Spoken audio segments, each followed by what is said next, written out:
অবশেষে বিপদ কেটে গেল বরবাদ সিনেমার। এবারে ঈদে মুক্তি পেতে যাচ্ছে শাকিব খানের বহুল প্রতীক্ষিত বরবাদ সিনেমাটি। সম্প্রতি সামাজিক যোগাযোগ মাধ্যমে গুঞ্জন উঠেছিল এবারে ঈদে আটকে যাচ্ছে শাকিব খানের বরবাদ সিনেমা। এমন নিউজটি প্রকাশের সাথে সাথে ছড়িয়ে পড়ে পুরো নেট দুনিয়ায়। সকল শাকিবিয়ানরা খেপে যায়, কেননা সকলেই অনেক বেশি এক্সাইটেড ছিল বরবাদ সিনেমাটি নিয়ে। পরিচালক মেহেদী হাসান হৃদয় খুব নিখুঁতভাবে নির্মাণ করেছেন বরবাদ সিনেমাটি, যেটা আমরা প্রকাশিত টিজারেই দেখতে পেয়েছি। বরবাদ সিনেমার টিজারটি প্রকাশের সাথে সাথে ছড়িয়ে পড়ে পুরো নেট দুনিয়ায়। ভক্তরা একের পর এক প্রশংসায় ভাসাচ্ছেন বরবাদ টিমকে।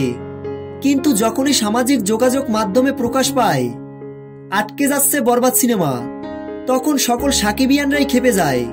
তবে এবার চিন্তার কোনো কারণ নেই, এবারে ঈদে মুক্তি পেতে যাচ্ছে বরবাদ সিনেমাটি। প্রিয় ভিউয়ার্স, এমন নিউজটি শুনে আপনাদের কাছে কেমন লেগেছে কমেন্ট করে জানাতে ভুলবেন না। বরবাদ সিনেমার সকল আপডেট ভিডিও সবার আগে পেতে ভিডিওটিতে একটা লাইক দিয়ে আমাদের পাশে থাকুন।